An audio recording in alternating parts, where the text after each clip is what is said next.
We are forever shifting between paradigms that collapse back onto their prior states, meaning that our non-linear milestones of progress constitute a fatalistic time loop. There is no such thing as a genuine existential purpose. Evaluative judgments pertaining to life are either aesthetic or moral judgments in disguise. Either way, existence is of no value. Your life is meaningless. I spent all day yesterday meditating and shaking myself because I was triggered by doing something kind. Post-traumatic stress disorder is the psychedelic unity between depression and anxiety, adjacent to schizophrenia.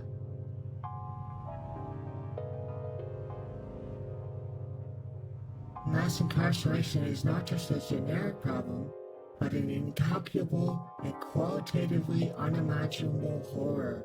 If we empathize with every person in solitary confinement right now, the rapture and magnitude of harm is simply Lovecraftian. We have created hell on earth. The animal factory farm system is even worse by scale.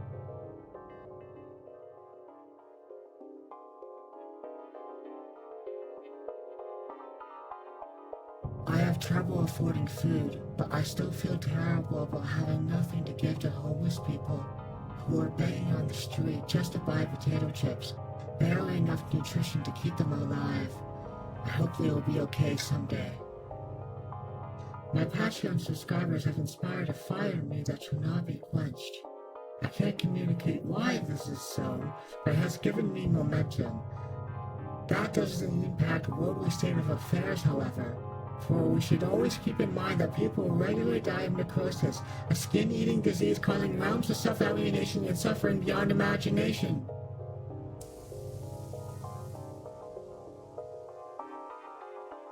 Benzodiazepines are uniquely harmful across all potential drugs. Did you know that? It upregulates glutamate and downregulates GABA, which means that signals telling your neurons to agitate or go faster are quite strong. Signals doing the opposite are weak. A cold chunky withdrawal from a high-dose benzodiazepine dependency is such a global brain injury, an incomprehensible state of suffering that cannot be replicated by imagination or the sadistic torture of another human being. This is made worse by the fact that subsequent withdrawals are more dangerous and more painful due to the well-established kindling effect. I have been through this multiple times, and I do not recommend it.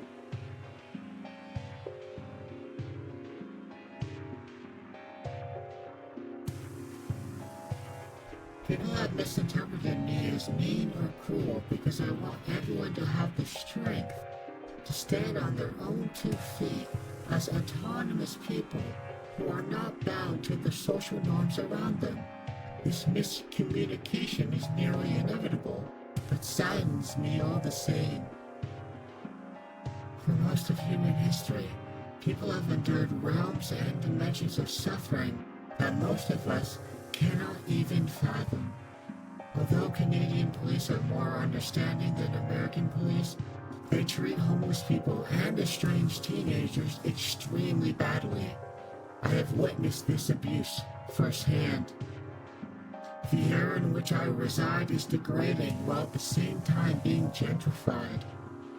I have noted an increase of tragic mental health cases, people with a clear form of schizophrenia. Unfortunately for the corner store next to me, cashier workers are often subject to hours of these people being stuck in behavioral thought loops. It is a bad situation for both parties, irresolvable in the momentary sense. We misunderstand and hurt each other constantly.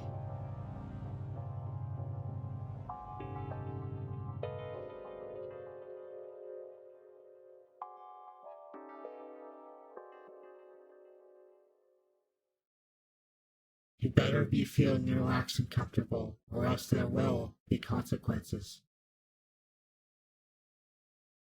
Do you think I'm fucking joking?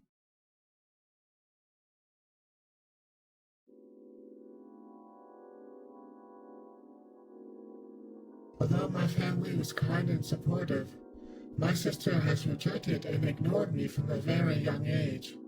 I don't even know if this obtains psychological consequences or not. Most of my friends have been raised by narcissistic and abusive parents. Breeders often infect their children with traumatic stress, even when they are not themselves engaged in classically abusive behaviors.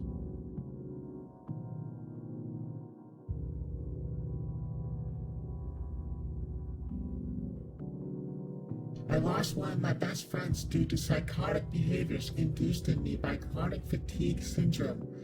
I knew him since 2008. I understand, but I still hold it against him.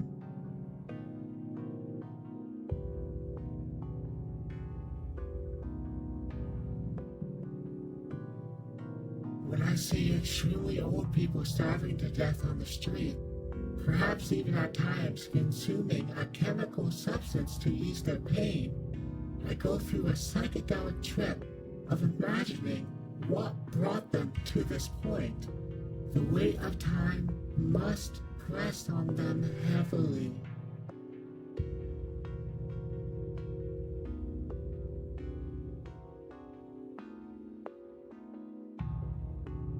There is no ritual of healing that a spiral of stressors cannot completely and utterly destroy. Death seems like a neutral state. It is not something you will experience or be annoyed about. However, the process of dying is often quite horrific, utterly beyond imagination. I have experienced this state due to multiple polysubstance overdoses. I do not recommend dying. As augmented reality technology progresses, realistic rape and murder simulators will be relatively abundant, even if only on the black market. This would plausibly reduce violent crime rates, but the simultaneous conservative and leftist moral panic will not be so easily persuaded. Touch starvation is not exactly a direct desire for the sensation itself, but an intuitive understanding that intimacy is a fantastic way to treat nervous stress. People are simply bad at isolated self-care. It is not impossible, however. I live alone in an apartment and do not speak to people in real life. Some people think this is sad. I hold it to be neutral.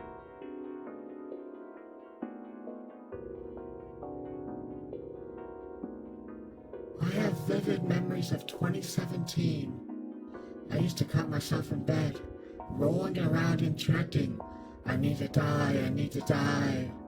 I was so disappointed that reckless drug use never killed me, and I would spend weeks getting myself into the suicidal mindset so that I would have the courage to finish it once and for all.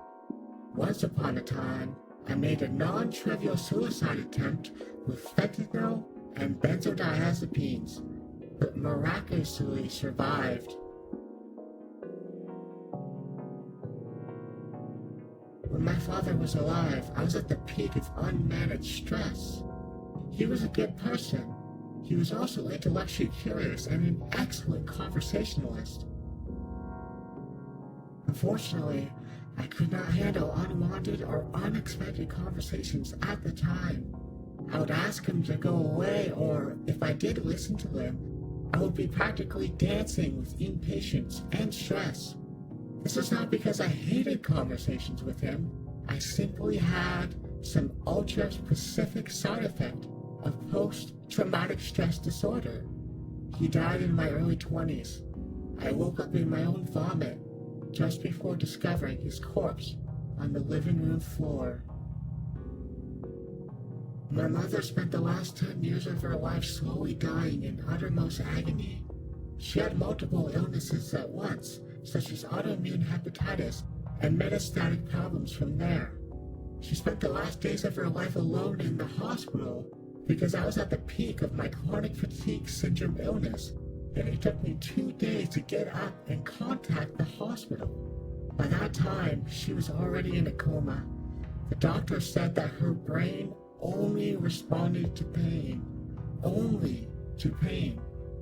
So the ethical thing to do was to de facto euthanize her. One day, she went for her regularly scheduled hospital visit to drain her ascites fluids, and the next she was gone forever. We closed the open door.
Fires in the air, quest for dominion, taking control over the meter, we're dusty, projecting our power as one of those that go kidnapping security, so there's our annihilation.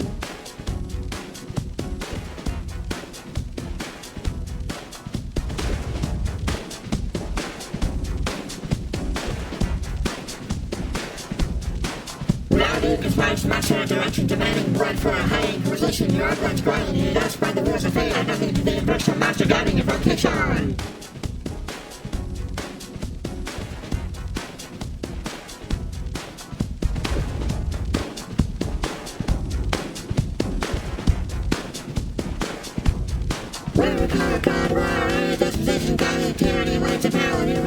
Series with the blood and broken bounces at the investigation comes now by declaration.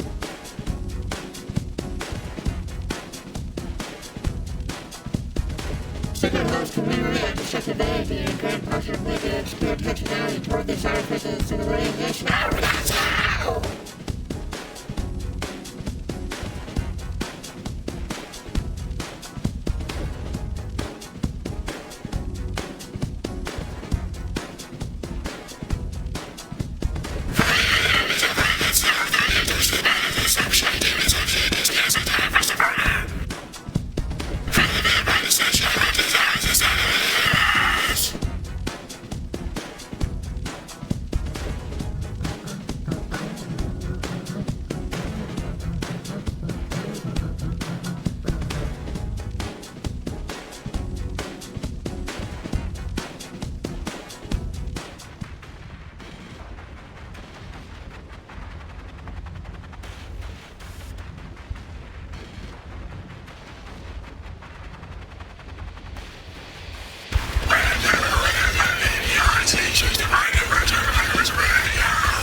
pulverized.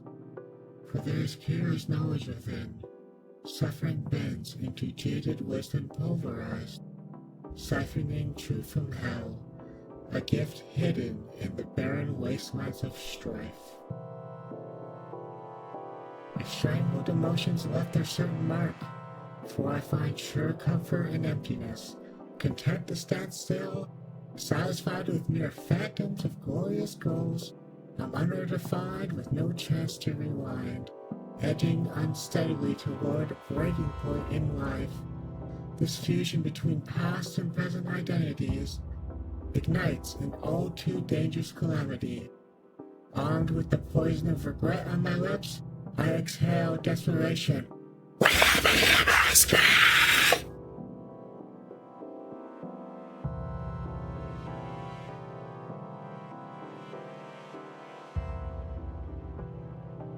Wallowing in the jagged fragments of my soul, each slice rends the skin anew. Every motion writes scars that may never heal, defining damnation with this corporeal crest, the visible aspects of my pathetic malady, all giving way to a yet more deviant entropy. Bursting flames of freedom, covet, and new sanity, overflowing moves that mark this mortal frame, resurrections abound in the prison of my soul, fleeting exhortations which demand liberation, my chosen serendipity, my violence and your coordinates.